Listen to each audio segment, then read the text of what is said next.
एकनाथ शिंदेंनी कोरेगावचे आमदार शिवसेनेचे महेश शिंदे यांना पर्याय शोधलाय का? जिल्हा परिषदेनंतर महेश शिंदे नेमके कोणाचे, भाजपचे की शिवसेनेचे? या चर्चेनंतर आता महेश शिंदेंना धक्का देण्याची तयारी शंभूराजे देसाई करतात का? महेश शिंदेंसमोर पर्याय उभा करण्याची रणनीती आखली जाते का? काय चाललंय? कोरेगावमध्ये होणाऱ्या कोरेगाव नगरपंचायतीच्या निवडणुकीत काही गोष्टी बदलू शकतात का? यामुळे भाजपला जिल्हा परिषदेत निवडणुकीत मदत करून स्वतःच्या पत्नी प्रिया शिंदे यांना अध्यक्षपदी बसवणाऱ्या महेश शिंदेंना धक्का बसू शकतो का?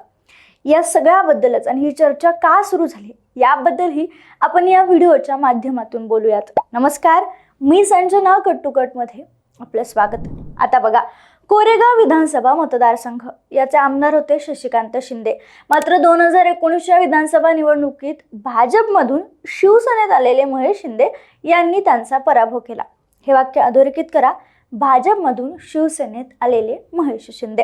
2019च्या निवडणुकीपूर्वी महेश शिंदे भाजपमध्ये होते. त्यांना उमेदवारीही देण्यात आली होती, पण भाजप शिवसेनेच्या वाटाघाटीत हा मतदारसंघ शिवसेनेकडेच गेला आणि मग त्यानंतर महेश शिंदेंनी शिवसेनेत प्रवेश केला आणि मग 2019ची निवडणूक लढवली आणि शशिकांत शिंदेंचा पराभव केला.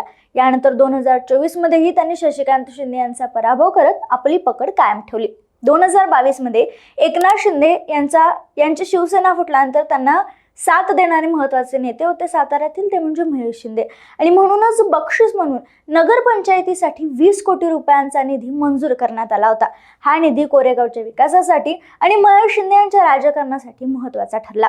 आता बघा, जिल्हा परिषदेत निवडणुकीत महेश शिंदेंनी भाजपसोबत जाण्याचा निर्णय घेतला. म्हणजे जिल्हा परिषदेच्या ज्या घडामोडी घडत होत्या, मग सगळ्या नेत्यांना हॉटेलवर पाठवणं असो किंवा वारंवार गोरे यांचं आमचंच अध्यक्ष होणार म्हणून दावा करणं असो, शंभूराज देसाई विरुद्ध गोरे यांचे आरोप प्रत्यारोप असोत, या सगळ्यात म्हणजे राष्ट्रवादी आणि शिवसेना एकत्र येण्यात, बैठका होण्यात महेश शिंदे हे कुठंच दिसत नव्हते. त्यांची भूमिका काय याबाबत स्पष्टता अजिबातच नव्हती.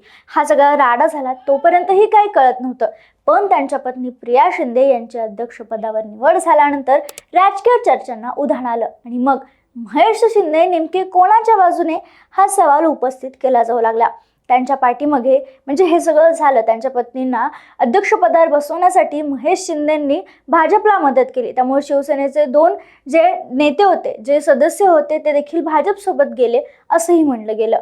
आणि मग यानंतर महेश शिंदेंनी स्पष्टीकरणही दिलं होतं. कोरेगाव विधानसभा मतदारसंघात शिवसेना आणि भाजप यांनी युती करूनच ही निवडणूक लढवली होती.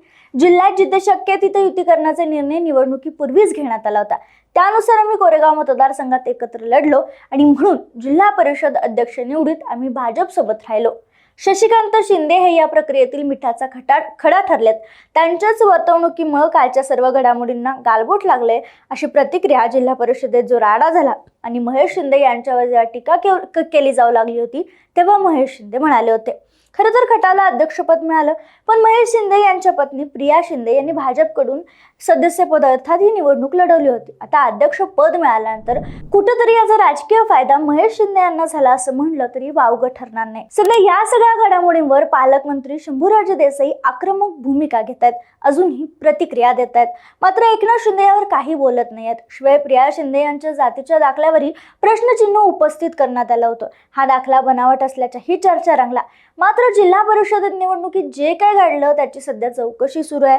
ज्या सदस्यांनी व्हीप मोडला नाही यांनी भाजपला मदत केली, त्यांना अपात्र ठरण्याची मागणी करणारं पत्र शिवसेना आणि राष्ट्रवादीने जिल्हाधिकाऱ्यांना पाठवली आहे. आणि या सगळ्या घडामोडीमध्ये सुरू असताना कोरेगावमध्ये वेगळ्याच हालचाली सुरू आहेत आणि मोठा राजकीय भूकंप होण्याची शक्यता वर्तवली जाते. याचं कारण म्हणजे कोरेगाव नगरपंचायतीच्या होऊ घातलेल्या निवडणुका. आता बघा, कोरेगाव विधानसभा मतदारसंघाचे आमदार आहेत महेश शिंदे. शशिकांत शिंदे हे तिथले माजी आमदार आहेत. यापूर्वीच्या निवडणुकीत, नगरपंचायतीच्या निवडणुकीत महेश शिंदेंच्या पॅनलला चांगलं यश मिळालं होतं. शशिकांत शिंदे यांना धक्का बसला होता. मात्र आता हे सगळं घडल्यानंतर, महेश शिंदेंनी भाजपला मदत केल्यानंतर आता महेश शिंदे यांना पर्याय म्हणून चाचपणी सुरू असल्याची चर्चा सुरू आहे असं सांगितलं जाते. वेगवेगळ्या सातारच्या लोकल न्यूजमधून ही बातमी पुढे येते. आणि अशात एक नाव पुढे येताना दिसतंय, ते म्हणजे राजाभाऊ बर्गे. राजाभाऊ बर्गे हे कोरेगाव नगरपंचायतीचे पहिले नगराध्यक्ष होते 2017 ते 2022. यानंतरच्या निवडणुका त्या लढल्या नाहीत आणि आता जेव्हा तिसऱ्यांदा ही निवडणूक होतीये तेव्हा या निवडणुकीच्या पार्श्वभूमीवर ते पुन्हा सक्रिय झालेत. नुकताच त्यांनी एकनाथ शिंदेंची भेट घेतली. तसेच 11 एप्रिल रोजी साताऱ्याचे पालकमंत्री शंभूराज देसाई यांचीही भेट घेतली. या भेटी विकास कामासाठी असल्याचं सांगितलं जात असलं तरी कोरेगाव नगरपंचायतीच्या पार्श्वभूमीवर मतदारसंघातील समीकरण बदलण्याची चिन्ह यातून दिसत आहेत आणि या सगळ्या भेटीगाठीमुळे कोरेगावमध्ये राजकीय अस्वस्थता वाढली. अनेक कार्यकर्ते पदाधिकारी राजाभाऊ बर्गे यांच्या बाजूने उभे आहेत. अनेक कार्यकर्त्यांनी मोठ्या संख्येने एक मोठा गट शिवसेनेचं धनुष्यबाण हाती घेण्याच्या तयारीत आहेत अशी ही चर्चा सुरू आहे. आता मी उल्लेख केला त्याप्रमाणे शशिकांत शिंदे आणि महेश शिंदे यांच्यात पूर्वीपासून राजकीय वार आहे.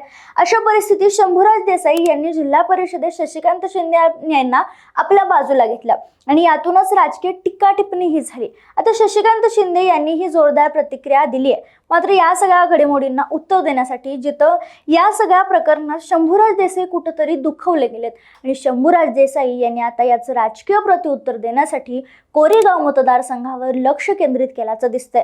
नुकताच त्यांनी कोरेगाव शहर आणि तालुक्याचा आढावा घेतला. त्या दरम्यान राजाभाऊ बर्गे यांनीही देसाईंची भेट घेतली. या बैठकीत नगरपंचायत निवडणुकीसाठी कराड पॅटर्ननुसार रणनीती आखण्याचा सल्ला बर्गे यांना देण्यात आला असल्याची चर्चा आहे. म्हणजे शिवसेनेला स्वतंत्र बळ देत स्वतःची ताकद उभी करण्यावर शंभूराज देसाई भर देत आहेत.